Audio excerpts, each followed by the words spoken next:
Hello and welcome to the Keystone Kickoff Show. I'm Jim Galante along with T. Frank Carr. T. Frank, welcome to another week of the off-season. Are you all ready to talk some Penn State football? Seeing as it's 90% of what I do, I better be. That would be alarming if I wasn't. So, yes, I'm ready to talk some football. I'm just curious, what do you do the other 10% of the time? Remodel my house. I've been on a kick of we just finished the bathroom. So, Very that's good. my off-season activity is, I work for 6 months and then I get in this habit of not being able to stop. So I just find things to fix and redo and paint, and I've gotten into woodworking. So that's fun. Very good. I'll have to have you over to my house soon. Before we get started with our Penn State football talk, just a reminder, T. Frank, we've got a nice event coming up on Monday, February 12th at Cafe 210, downtown State College on College Avenue. We are going to be doing a special live remote, so it'll be on the air. You'll be able to stream it here on the Keystone Sports app, or you could go to Fox 98.7 in State College, their website, which is 987thefox.com. But we hope you could come out and visit us if you're going to be in State College. If you're coming in for the wrestling match, which is at 7 o'clock that night, stop at Cafe 210 first. Starting at 4:30, we're going to show up. Jeff Byers, voice of Penn State Wrestling, will be there. You could chat with him before you head out. But overall, T. Frank, it's going to be a celebration of Penn State women's athletics. We have legendary field hockey coach Char Moret Curtis will be there talking to us. We're also going to have Carolyn Keeger, head coach of the women's basketball team. And perhaps most importantly, T. Frank, we're going to have drink and food specials. That's what really counts, right? Oh, yeah. Good special. That'll get you out. Very good. Just a hint, some of those drink specials involve tequila, so I'll leave it at that for now.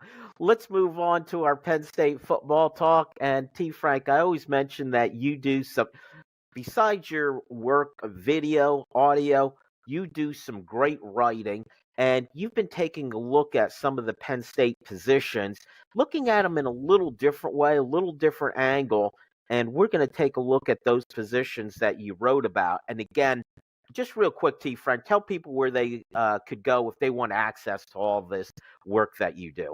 Yeah, BlueWhiteIllustrated.com is the site for you to go and find out all this Penn State football information. It is the holy grail of knowledge on recruiting from Ryan Snyder and Sean Fitz. And we've got a special deal for YouTube and podcast listeners and people listening on the radio. If you sign up with the promo code PSU1, you get 2 months for $1 to try out the site, see if you like it, see if you want to become a member of Blue White Illustrated. So this past week or so, I took a look at the offense, and people talk about how Andy Kotelnicki is going to influence everything. And before we get to that, I just wanted to have a baseline of here's the strengths and weaknesses of these groups, and here's where they can improve independent of the scheme to be better and give more options to the offense next year.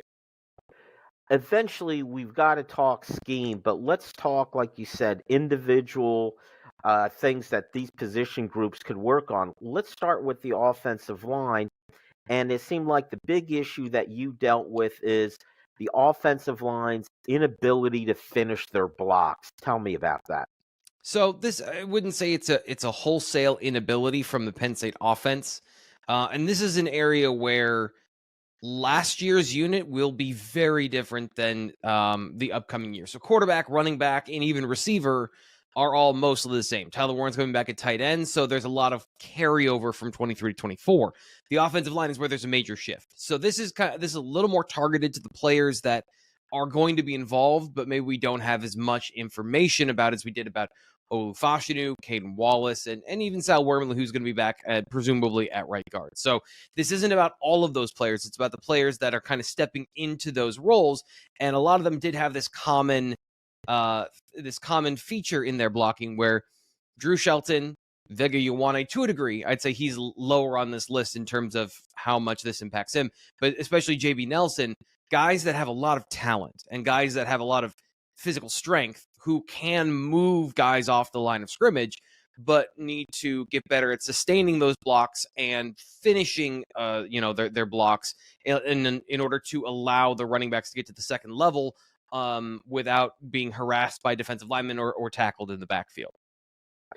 When you talk about finishing their blocks, Mm-hmm. how do you define that? What are we talking about? Like, I always think of the offensive line. You make that initial block. That's all it really takes to get the running back through the hole. But there's more to it. Yeah, so it's not pancaking. That's not necessarily what we're saying. Is these guys need to be putting defenders on their back every play. So you have, as you mentioned, the initial snap off the ball, contact, and then your first step or two as a part of your run block.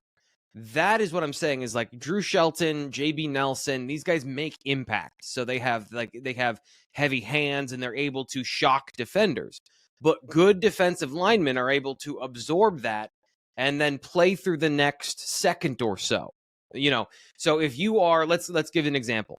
One of the areas where this was pretty noticeable was in the zone blocking scheme for Penn State. So in inside zone, let's say we're running to the left because a lot of these guys are going to be part of the left side of the offensive line. The left guard has to keep his whatever defender it is to his outside shoulder. He's got to keep that guy outside. And so you are taking a step, or you're taking your zone steps to get to that guy. You make impact, and then it becomes the transition to drive blocking, and that's where you have this kind of short circuit where you get that initial push and maybe your feet stop and you don't keep them moving, or the defender uses their hands to disengage, and Shelton has some issues with keeping contact throughout the block, especially at the second level. Some of these detailed run blocking things where they need to sharpen those skills will make a massive difference on their ability to open holes in the run game because they have incredible talent, and these are guys who can make those blocks. They just need to continue to work on those things, and it should result in better results for the running game, and also better, cleaner pictures for just generally for the offense when they finish those blocks and they're consistent throughout the full 3.5 seconds of the rep.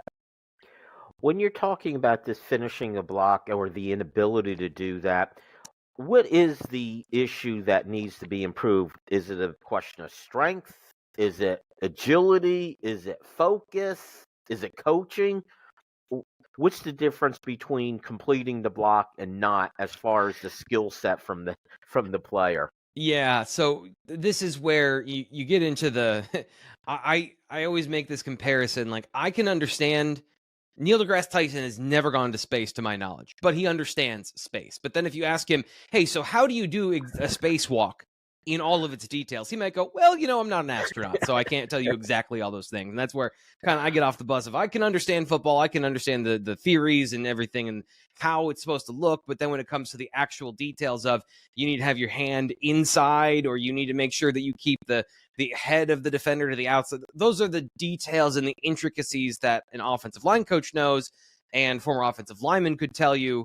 But I've learned my limits, I would say, in terms of like what I can provide to you. And when it gets to, it's really the nitty gritty technique there. It's not necessarily a physical attribute, because these guys were pre-selected by Penn State to have the physical attributes necessary to complete the task. Then they need to have the technique and the discipline in order to do those things.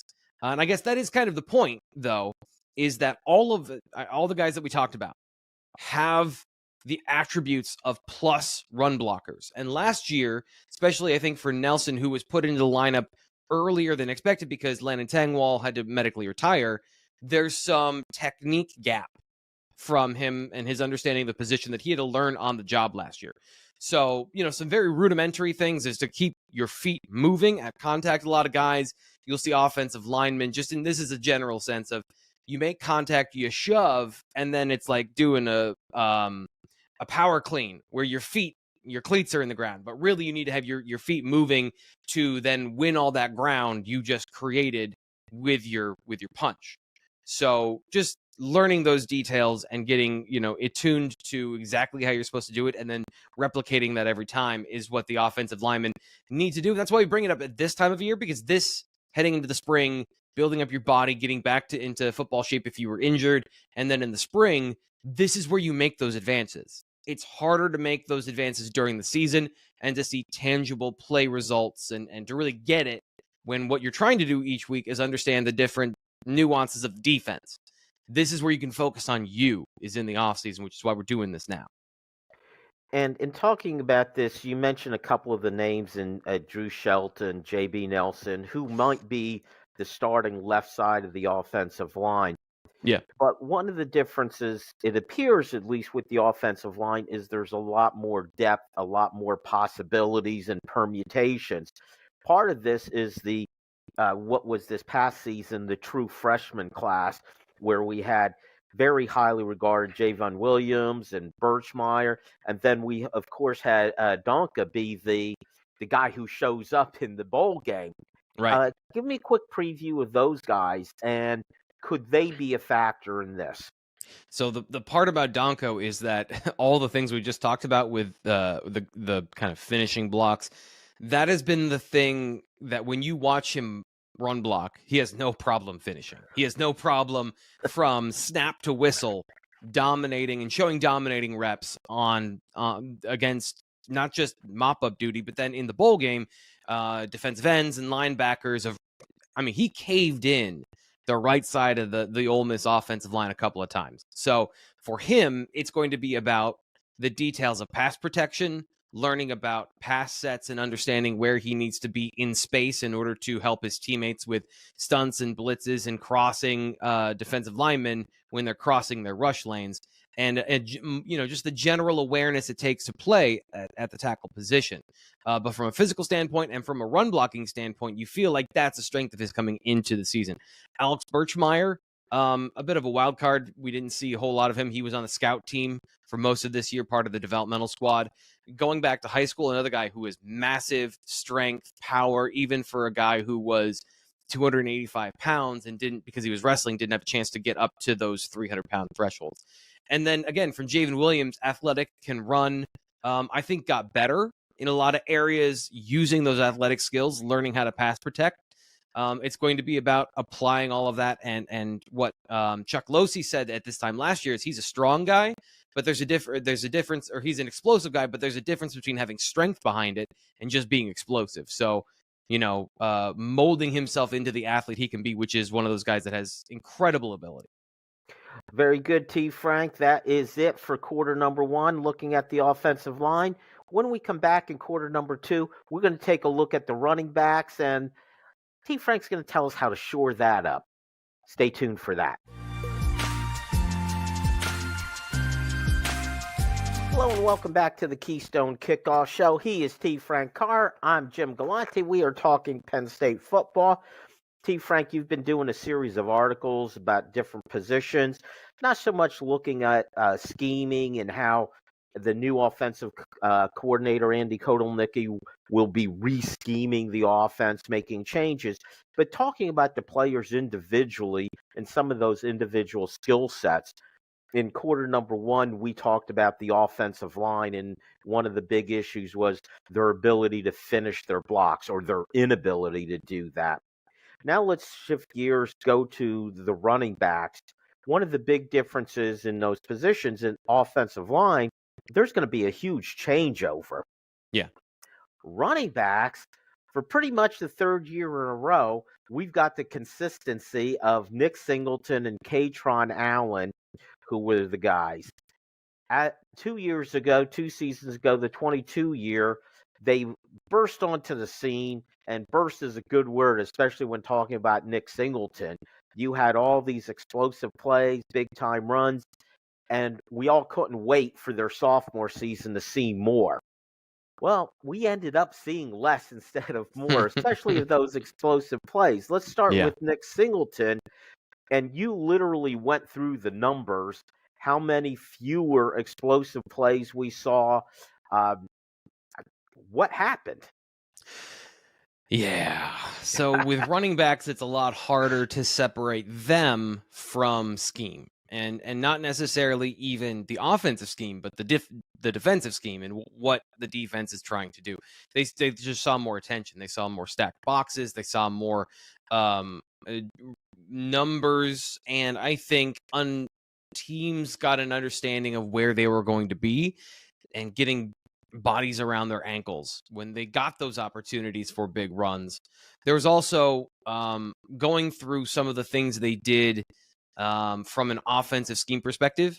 There were less opportunities to hit runs to the outside because some of the concepts they used in 2022, they got away from, especially as the season rolled on in 2023. So what it resulted in is going to some of the advanced analytics about explosive yards of runs of 15 yards or more. Singleton had a more than 50% drop in his total number of yards on 15 plus runs, which if you watched last year, I'm not telling you anything you didn't know, but here are the actual facts. Now that we have all the hay is in the barn, we can count everything. 169 yards on explosive runs of 15 yards or more. And there's different thresholds for explosive run depending on where you look. But in this particular situation, those big time runs of, creating chunk plays that open up the opportunity for a score on a drive, it was about 22% of his total rushing yards. In his freshman season, he was in Saquon Barkley territory, where it was nearly 60% of his rushing yards were on those explosive plays, which is why everyone had such high expectations of him heading into 2023, and why it felt even like there's a little bit of that, I don't want to use the word bitterness, but like pure disappointment that he did not reach those levels again because the expectation and the bar was set so high. How much of that is scheme in creating the offense that you talked about a little bit? The scheme was changed a bit because the players changed. You had a Yes. Brenton Strange at tight end, and he often was at the point of attack. I often talked about it. It seemed like every time Nick Singleton in 22 had a huge run, there was Brenton Strange making a big block for him. So how much was that part of the equation, T. Frank? Well, the answer to that question, I'm going to ask you a question. How much do you want to talk about the tight ends, which was the segment we're going to be doing in a little bit? Because again, they're entirely interconnected. A lot of these things are interconnected.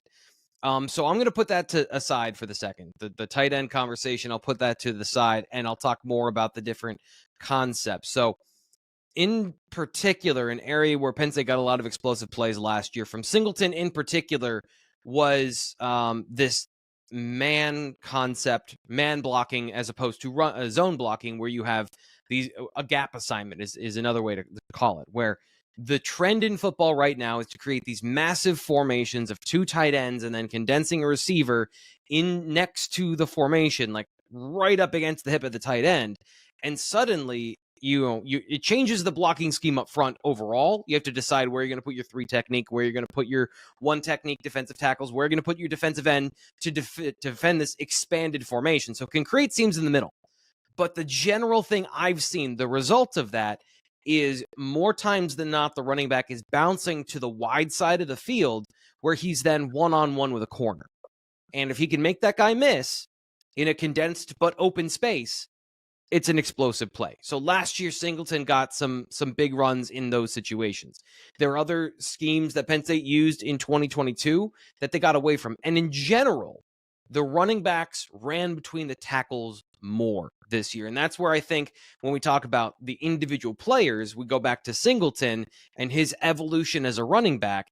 He focused a lot on making the right read this past season. So he's got to read where the linebackers are going and pick the correct hole based on the blocking and how the defense is reacting to him. And he became a mature, responsible running back. And I think it was really important to him that he do these things right. But it did tend, and it, I think, skewed too much towards taking the special out of his game, where if he just bounces a couple of these plays and, starts to get creative, more explosive plays happen because he's able to do that. Like, certain guys are allowed to break the rules because they're talented. Singleton is a guy who broke the rules because he didn't know them initially, and then learned the rules and now needs to relearn how to play within and without the structure to be that all-encompassing dynamic back. So I think we talk about sophomore slumps a lot in football in terms of players aren't as good for some reason. But really what it is the maturation process. A certain point, you zoom out and you see how complex football is, and you get a little bit paralyzed. You get a little bit, oh, wow, there's a lot of variables here. And then once you play and learn, you can learn what to ignore, what's noise, and what is the signal of what the defense is doing, what you're supposed to do in those situations. So kind of, to relate this to Abdul Carter, some similarities there of him reading and trying to see the full picture and make great plays and then thinking a little bit too much. I think Singleton had a similar trajectory this year. So for him this year, it's about knowing when to be special and then breaking tackles. Like the number of broken tackles was very significant last year in terms of a stark contrast between 22 and 23. Is that a typical natural evolution for a running back, that there's other guys who've gone through this process where it's you don't know the rules in the beginning, then you start following the rules to a fault, then the next step is learning when to break the rules? Is that a typical evolution for these special running backs? Well, the answer right there is for special running backs, there's only been a handful of them. So Miles Sanders played when he was a junior, right? So he didn't necessarily play as a freshman. So really the only answer, that I would say I'm comfortable that I, in my professional career, analyzed was Saquon Barkley. And Barkley never had this issue, partly because he was in an ecosystem with a quarterback and the talent at receiver and tight end that did take advantage of his gravitational force on the defense. Defenses, like if you look for, some of the metrics of him during, I think, the 2017 season, it was after his breakout 2016 season, teams tried to take him away. And the offense maintained its explosiveness because they were able to throw the ball into those positive coverage scenarios with cover 3 and throwing the ball down the field with Joe Moorhead. Nick Singleton did not have any of those luxuries this past season. So even Barkley had a bit of a shift in his performance. He wasn't as dominant in 2017, but he was still able to overcome those things, and he was a junior. He was older, and that's where Singleton is going into that now.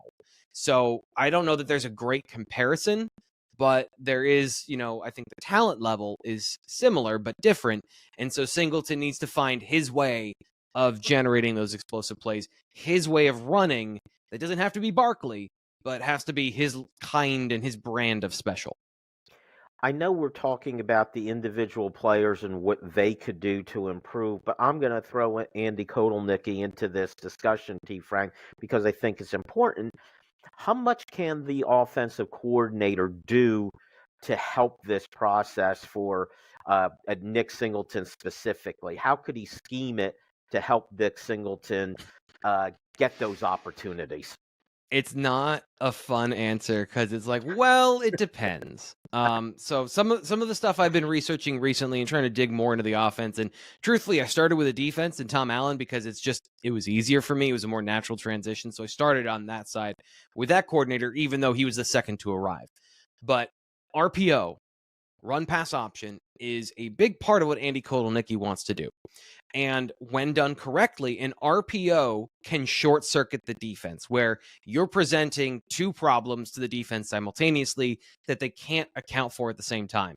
Nick Singleton's explosiveness in certain schemes, plus the threat of a backside post or something to freeze the safety, prevents the defense from being as aggressive at the line of scrimmage. But you've got to be consistently threatening that team with the RPO. And that's where the passing game has to take a step forward to alleviate some of the pressure, because teams knew that they could bury the Penn State running game in numbers, and they could do it while still presenting a complex picture to the quarterback.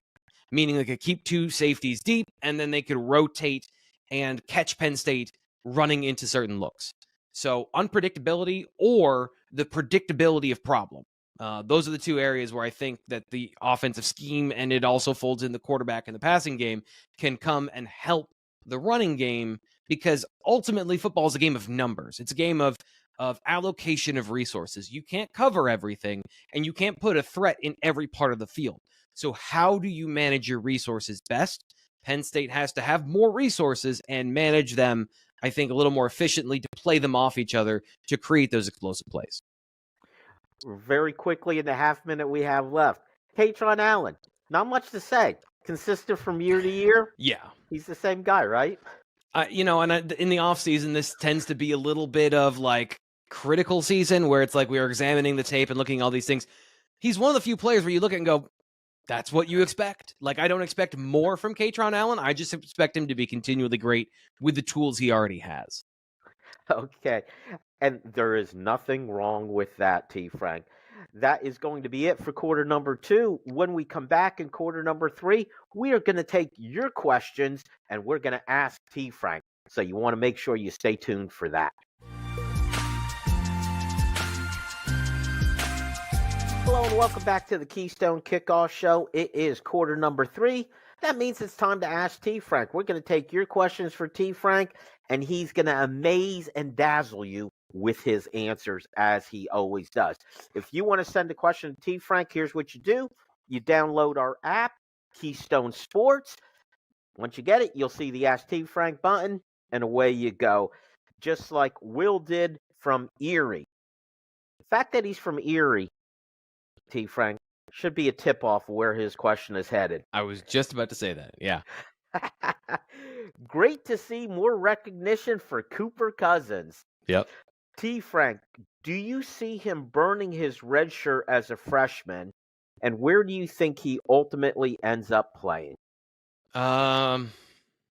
So a lot of this is we've passed the point of speculation, and there is some information at BWIillustrated.com which I can point you towards, but it is not my information to give out here. So there is an update on that particular situation. You should go check that out from Sean Fitz. My opinion is that I think he's an interior player, and long term, he's a guy that plays on the interior of the offensive line.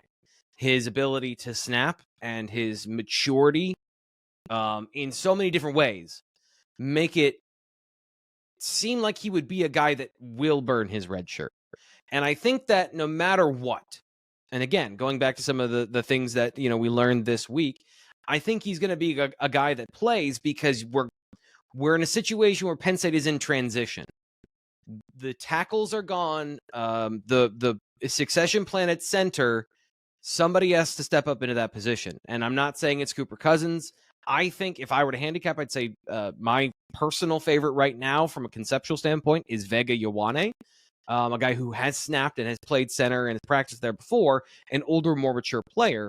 But Cooper will be a part of that because you're taking some of those resources from guard.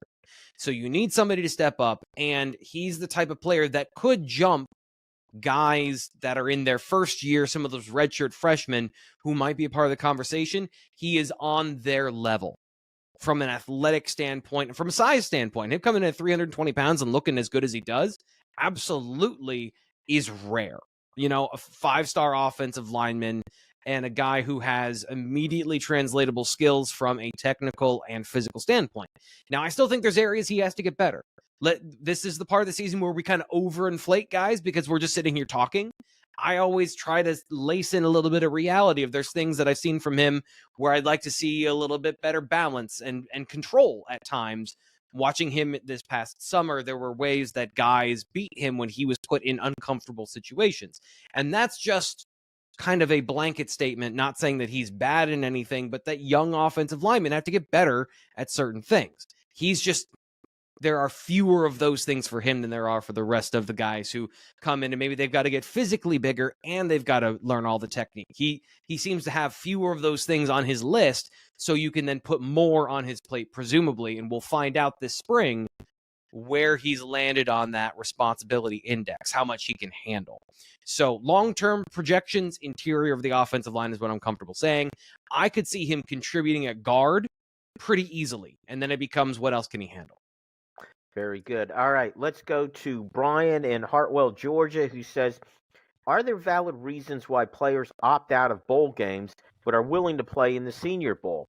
Opting out of bowl games due to chance of injury but playing in the Senior Bowl makes no sense unless there are other financial incentives involved. Seems pretty selfish to me. And I can get why, from a fan perspective, that's the case. But these are the things that they're trying to get to in order to make that transition to the NFL. So the Senior Bowl is not just about the game on Saturday. It's about the practice, and it's about the interview process, both the face-to-face interview process and the on-field interview process with scouts and GMs from every team at the bowl game. So you might have regional scouts, you might have guys that are a part of an organization coming to your bowl game, but there's no other place other than the NFL Combine where all 32 teams are represented, and you've got the majority of the major decision makers there of GMs, the guys at the top of the draft process. So it's an incredibly important, think of it as a week-long business, what do they call those? Career fair. Yeah.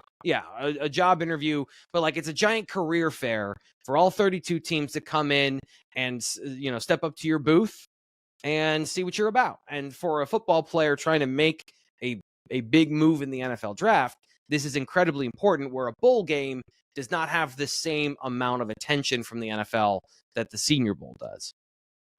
It is a business decision that these players are making. We as fans, I don't care if my players play in the Senior Bowl or not. I want them to play in the bowl game. That's right. What's important to me. But and there is risk.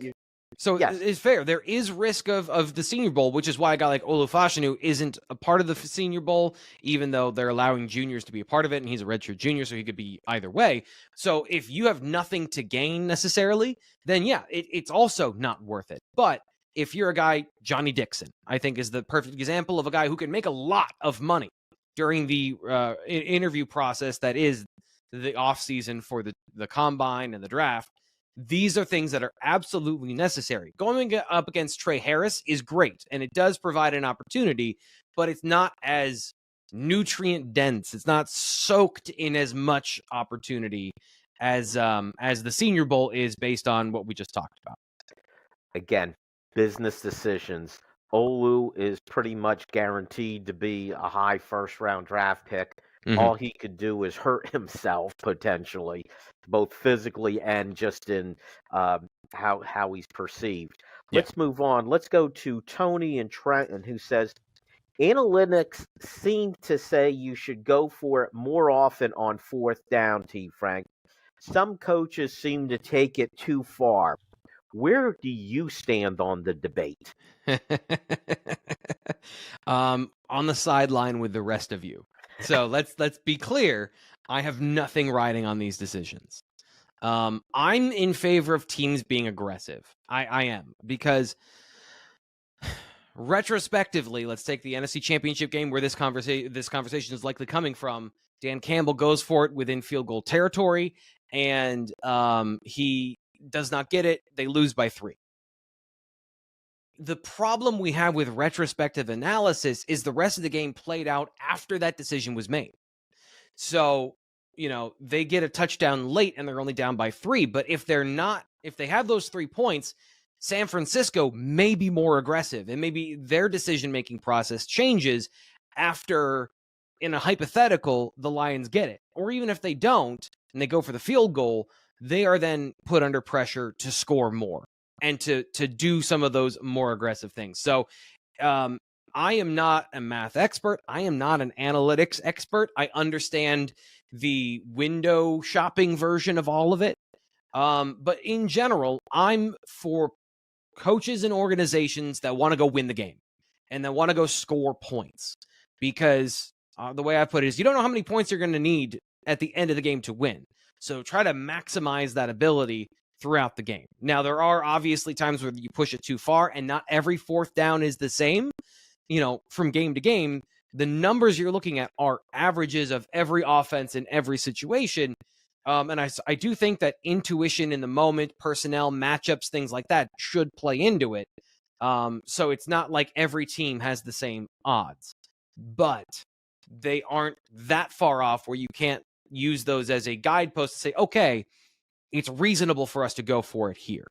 And that's really, I guess, where I try to fall somewhere in the middle of it. I used to be much more pro analytics, go for it all the time, but I've just seen enough to say that the averages are one thing, the individual situations are another, and understanding when it's time to go for it and how you go for it, how you put your offense in position or your special teams in order to get that fourth down, that all matters as well. So it's not the binary black and white yell at you on television conversation that we're being fed. There are so many different layers to it that, we have 12 minutes here. We're not going to get into all of it, and nor do I think we should. It's not that entertaining.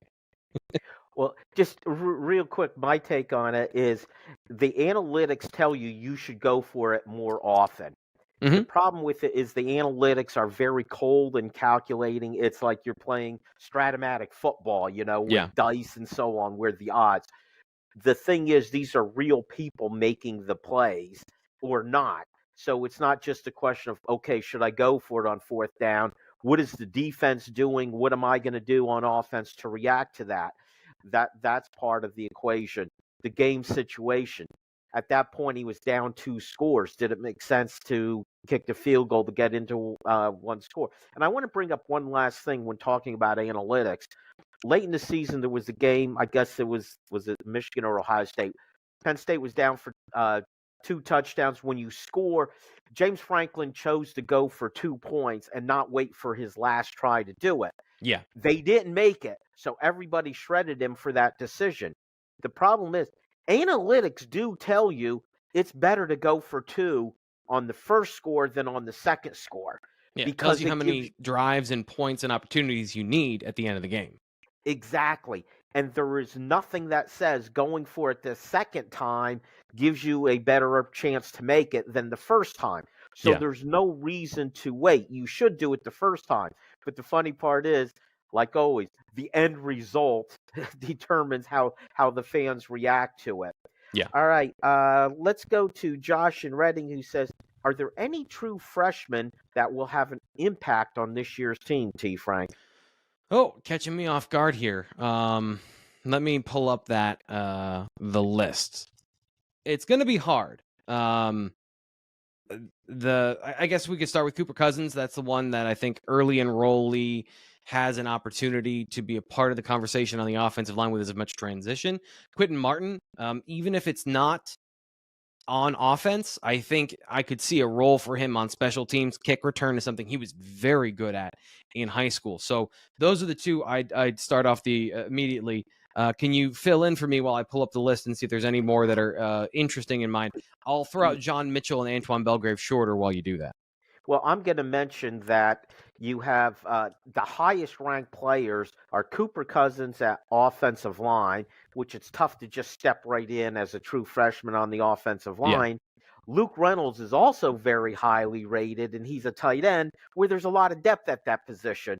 Yeah. So that means he may not get the opportunity. Another guy that I think physically could transition pretty quickly is Jalen Harvey at defensive end. He's 6'2", 250, and is a pretty good football player, from the overall sense. But again, he's a defensive end. Penn State's pretty stacked at that position. Outside of that, I think those are the major players I would say have an opportunity to play early in the season. Tysier Denmark might be another guy, and then we get into some of the transfers. Very good, T. Frank. That is it for Ask T. Frank. Stick around. We got another position to talk about, and that's tight end. We'll do that when we come back.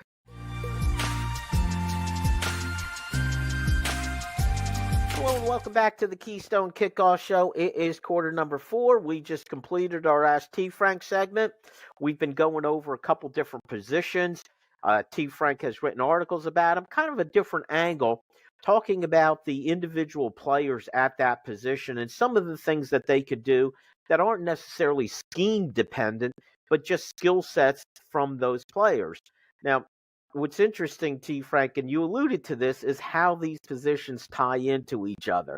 Yeah. So when we talked about the running backs, it's not just them. Obviously, the offensive line is a huge variable in what the running backs can do and will do. The other part to this is the tight ends, especially when talking about Penn State. And you hit on this a little bit. You alluded to it. Now we're going to go a little more in depth on it. In 2022, Brenton Strange at tight end had just a wonderful year blocking. And maybe it's my vision of this is skewed because it seemed like every big run Nick Singleton had, Bretton Yeah. Strange had a big block, okay? It just the obvious plays. Now, fast forward to 2023, no more Bretton Strange there. There was a difference in the tight end blocking, wasn't there? Yeah, and it resulted in again, these are interwoven where Penn State does less attacking of the edge of the offense in 2023. Part of that is what we talked about with Nick Singleton, and really a large driver of some of these statistics are 2 or 3 runs. Because when you get 76 yards or 81 yards on a run, it tends to bloat the numbers in one area. And when you don't have those the next year, it's a massive difference, but it's really 5 or 6 plays. But I think that is the conversation of 10-3 versus 11-2 or 12-1 or wherever they want to go, is those 5 or 6 plays and those massive runs that in the Rose Bowl led to a touchdown and iced the game, and against Ole Miss dried up in the second half. So the opportunities to bounce the ball were less because the tight ends were not as good at blocking defensive ends in particular. Specifically, like inline blocking wasn't good from the Penn State tight ends against Power 5 opponents. It was really a mix and match last year. Tyler Warren was good at times, and he did have some good blocks against Big Ten and eventually SEC foes in big games. The problem was it wasn't consistent, and he was not able to consistently get to those blocks. Theo Johnson was the inline Y tight end, and that's where you took a big step back, was he's not a blocker. Like he should be. He's got the length, the size, but he was just never able to consistently dig out defensive ends on the backside of plays. I go into detail in the article talking about some of the toss sweep stuff that if you look at the data, it's fine. Like the comparison from one year to the other is comparable, but when you flip on the film, you see a big difference in Penn State was able to spring some of these plays with Bretton Strange where he's down blocking a defensive end to spring the offensive line and the running back out into space. You've got to have somebody to do that. And this past season, that particular variable in the offense was wildly inconsistent. And they even changed some of the blocking angles, some of the things they were doing schematically with motion to get these guys into a better situation than just lining up in line and blocking defensive ends. And it was still inconsistent when they did that. So there's just a lot of, it would be better for analysis. It would be better for Penn State if you had a guy who could line up, and I hate using these cliches, with his hand in the dirt and play football from that perspective. And that's an area where the tight ends, if you're going to run 12 personnel, they have to be a legitimate threat in the run game. They have to be legitimately like, we have to assign players for these gaps and we can't count on winning them. So then you condense formations, and when they spill out into the secondary as play action players, suddenly the defense is in a bad position where they're going to lose because they had to overcommit to the run game. Penn State could never fully make teams take them seriously that way because everyone knew they were going to run the ball, but they felt confident stopping the run without committing those resources so fully, knowing that the tight ends were not the same threat that they were previously in the offense. So hopefully I wove my way like a slalom skier through all of that, so it made sense.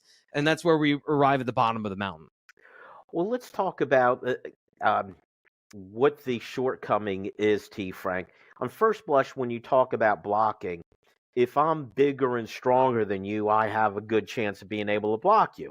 We all know there's more to it than that.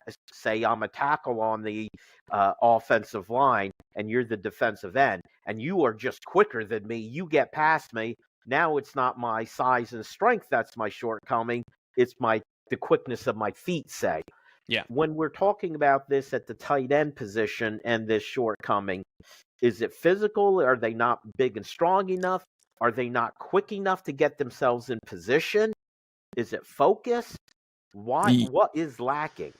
Well, Theo Johnson's moving on to the NFL, so that part is not as relevant, and I think that was a larger issue. So replacing that particular variable, I imagine right now will fall to Tyler Warren, And then there will be a competition for that H-back position with Andrew Rappelier and Khalil Dinkins. So with Warren, I think the problem is like he's built to do a lot of different things. He's maybe not as athletically fluid as a guy like Dinkins, who's closer to a receiver than a tight end. So Warren is big and physical. He might be a little bit stiff. His arms might be just a hair short to be like that pure prototype inline wide tight end. I think he's a jumbo H in my mind, but he can do it. So I think it's just time on task coming from being a quarterback in high school. He's got the physical mentality. He seems like a tough dude. And that's always the problem is when we talk about run blocking, you've got all of the requisite technique and you've got all the time to be taught. And then it comes down to mentality. And then I don't ever want to sound like I'm calling anybody soft, because if you're on the football field, you're a tough dude. But I asked Brenton Strange one time, like, I thought that in football, toughness is a prerequisite. And he said, and basically the conversation led to, yeah, I think everyone's softer than me. So do they have that mentality? And from Tyler Warren, I don't know. I haven't asked him that question. I haven't dug into that particular thing with him in person. So it is a bit of an enigma, and I don't want to draw any wrong conclusions. But I think he can be that guy. It's just about being consistent with it and putting him in situations where he's going to win those reps. You talked about them making adjustments to put these guys in better position to make the play. How does that work? How do you put a offensive player in a better position to make a block, T. Frank? Yeah, so this is in particular talking again about the pin and pull, which is it's kind of like it's the most obvious of these situations where you're obviously trying to get to the edge. You've got pulling offensive linemen, the running back, and a lot of times it's paired with a pitch, so there's this obvious motion. So this is an obvious outside running play, and it was less emphasized this year than it was previously. So in the NFL, there is this tendency now to run stacked formations next to the tackle, where maybe you have a tight end in the slot as your outside slot receiver or your inside slot receiver, but he's in a 2-point stance and he's outside of the defensive end. Now in the NFL, they've adjusted, and now the tight end is outside the outmost wide receiver, and it creates this whole cluster of things. But what Penn State tried to do last year is they would motion Tyler Warren from out wide in the slot, condense into the formation so that he, at the very last minute, has that outside leverage to come down on the defensive end. So I guess those are the things you can do. Motion and formation. It's all about leverage and giving that guy the opportunity to have a pre-baked in advantage based on the offense instead of having to just win it with quickness, technique, speed, strength, and skill. So those are some of the things they did last year. And that all can change this year, obviously, with Kotelnicki and how he runs his offenses. Let's talk about some of the individuals and the younger players at this tight end position. When you talked about Brenton Strange, when you made the comment that you talked to him and he said he thought everybody else was softer than him, that means he thinks he's the toughest guy out there, which I think is a great attitude for a football player, especially when you're blocking. And I've said this probably 1,000 times about when Brenton Strange makes that block for Nick Singleton to get the long run. Brenton Strange starts celebrating when Nick Singleton is 40 yards from the end zone. Yeah. It felt like Brenton Strange was happier making the block than he was making a big catch, which I believe is partly attitude. Let's talk about some of the younger players. You mentioned Andrew Rappelier. Mm-hmm. Jerry Cross is another name that is there. There's Luke Reynolds, who's incoming. From what you've seen of these guys, is there anyone that you look at and say, you know what? He's got that same blocking attitude. Yeah, it'd be Rappelier. Khalil Dinkins had the opportunity in some 3 tight end sets in the T formation to show some run blocking prowess last year. And the T formation is a car crash. Like, it is just bodies piled on bodies. There's not really the concise, clear run lanes for him to pull into and make a good block. At the same time, Brenton Strange was in those situations, and when he and Bryce Effner got together, they made some explosive plays out of it on the right side of the line in 22. You didn't see that from Dinkins in 23. So attrition in that area also explains some of what happened with the team formation and teams not just figuring it out, but also the personnel changing. So he, I think, is still, the jury's still out on where he is as a run blocker, kind of in a wide lens sense, coming from a guy who never played the position, had to learn it. A lot of these guys are learning the stuff at Penn State. So in that natural progression, he's on a fine trajectory. Rappleyea comes in with an early curve on being a run blocker as a guy who played the position in high school and in I'm saying very limited snaps, mostly against Delaware.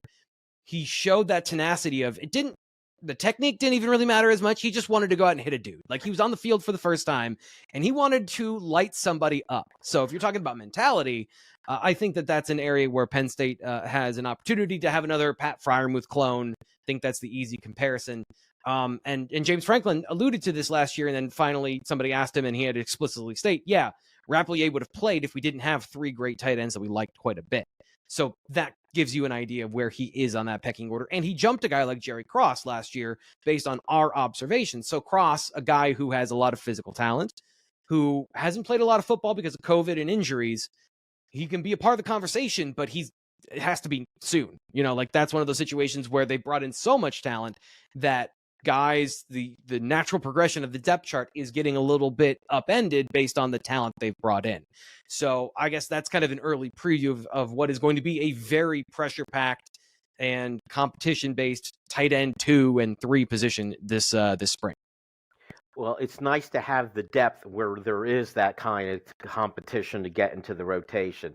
All right, T. Frank, that is it for our show. Thank you so much, and thank you all for listening. Make sure you join us next time on the Keystone Kickoff Show.